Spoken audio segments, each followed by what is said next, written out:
Dites-moi, vous connaissez le drift?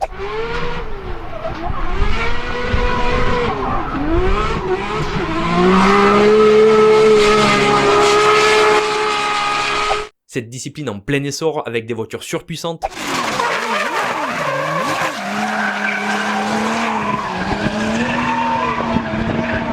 Le sport automobile qui sent le pneu cramé.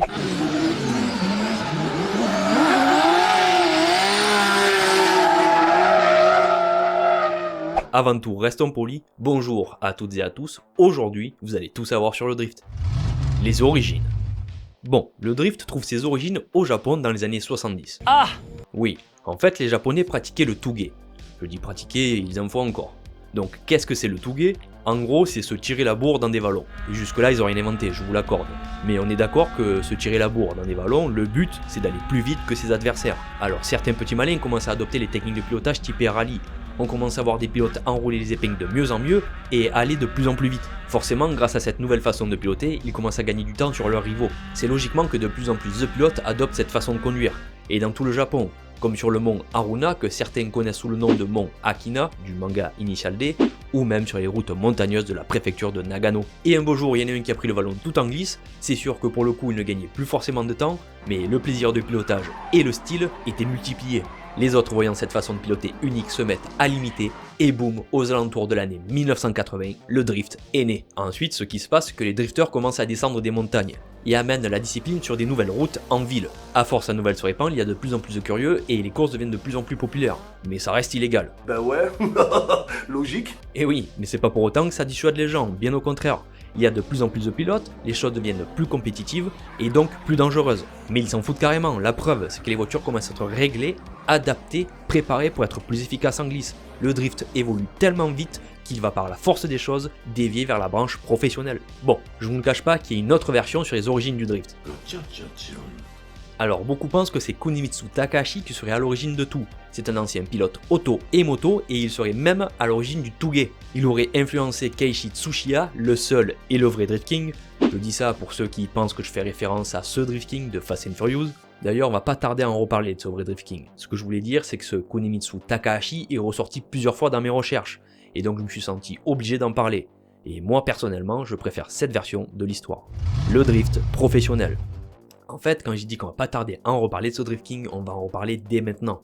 Donc Drift King, ça veut dire roi de la glisse en français. Keiichi Tsuchiya, c'est celui qui a carrément démocratisé le drift. En 1987, il fait une vidéo du nom de Plupsi.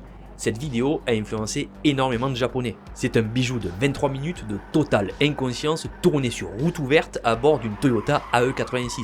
Ah oui, non mais c'est clair qu'il lui manque une case. Il n'empêche que cette vidéo élargit la portée du drift au grand public. Nous avons donc des tas de jeunes japonais qui veulent devenir drifters. Et un an après Vidéo Option, je pense que ça parle aux connaisseurs, et pour ceux qui connaissent pas, c'est une version vidéo du magazine du même nom publié au Japon. Donc un an après, Vidéo Option organise les premiers championnats régionaux en 1988. Ensuite, le championnat devient national en 2001, on l'appelle D1 Grand Prix.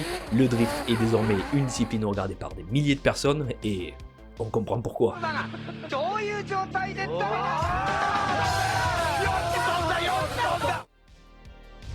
Les voitures de drift. Alors dans le drift, on utilise un type de voiture en particulier, ce sont les propulsions avec le moteur à l'avant. Sans déconner. Ouais, et il y a 3 raisons selon moi. 1, parce que le Japon est un très grand producteur de ce type de voiture de sport. 2, parce que ces voitures se comportent mieux pendant la dérive. Et 3, parce qu'elles sont moins chères que des voitures exotiques. Bien sûr, il y a des exceptions, comme à chaque fois. Par exemple, on a la Lamborghini du célèbre pilote Daigo Saito. Mais c'est une voiture qui a été faite en 2015, et depuis, il n'a pas remis le couvert avec ce type d'auto. Pour en revenir à nos drifteuses plus conventionnelles, vous l'avez compris, il y a beaucoup de marques et de modèles qui rentrent en compte. Par exemple, nous en Europe, on est très BMW. Mais il faut savoir qu'il y a une voiture qui est favorisée dans le monde du drift. Elle est carrément devenue mythique. C'est la Nissan Silvia. Il y a 3 modèles, la S13, la S14 et la S15. C'est une bagnole qui est très facile à apprivoiser pour les débutants et que tu peux amener très loin lors d'une préparation sérieuse. Ce n'est pas pour rien qu'on la retrouve très souvent dans les championnats professionnels du monde entier.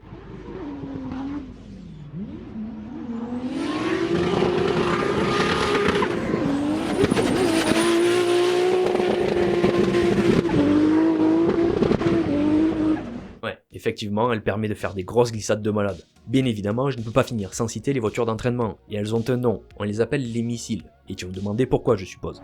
Ben en fait c'est simple, Déjà, ce sont des voitures qui coûtent beaucoup moins cher à la conception, pour la simple et bonne raison qu'elles sont destinées à être froissées. Elles sont toujours en mauvais état, prédisposées à être accidentées, car les pilotes à bord de ces voitures vont toujours chercher à repousser leurs limites. Le drift est un sport de proximité, on aime flirter avec le contact. Plus on est proche avec ses adversaires ou des limites de la piste, mieux c'est. Surtout pendant la pratique des tandems. Vous savez, c'est quand les pilotes se suivent à la queue leu-leu. Là où je veux en venir, c'est que comme les missiles, elles sont destinées à être détruites. Aïe, ça doit faire mal. Les techniques de pilotage. Je vous l'ai dit, le drift pioche ses techniques de pilotage dans le rallye. J'en ai donc sélectionné quelques-unes pour vous les expliquer. Et aussi vous permettre de mieux comprendre la discipline. Mais la particularité du drift, c'est d'utiliser ces techniques pour aller toujours plus loin dans le spectaculaire. Alors on va commencer par l'appel contre appel. Alors c'est simplement balancer sa voiture à l'opposé du virage pour entrer plus violemment dans la trajectoire et ainsi faire décrocher l'arrière. Ensuite on a l'utilisation du frein à main qu'on appelle e-brake dans le monde du drift.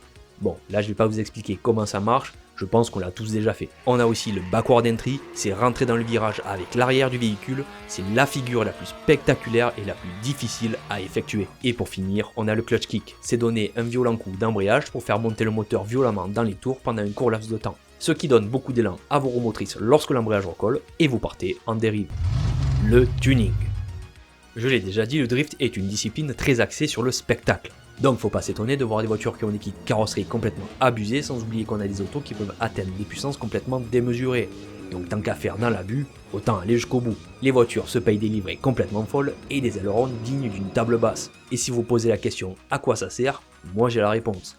À rien, à part vous faire un petit pique-nique ou foutre de grosses baffes aux photographes.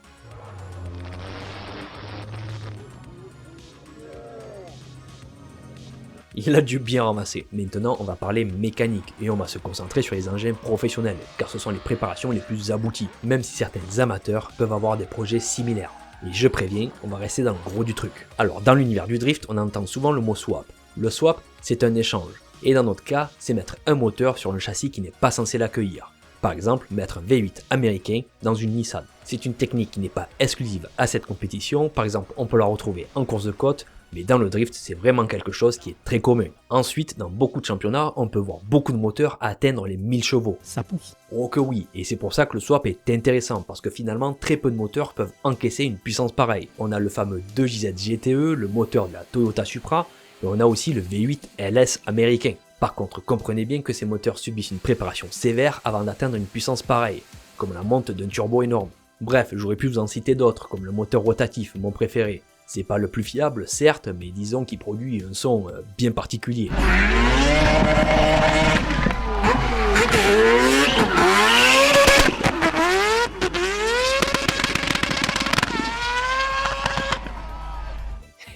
Je vous l'avais dit, le châssis quant à lui n'a pas grand chose qui change par rapport à une voiture de course conventionnelle, à part un truc qui se démarque, le kit d'angle. En gros, ces kits se mettent à la place des anciens organes du train avant, ça permet à la voiture d'avoir un rayon de braquage plus important.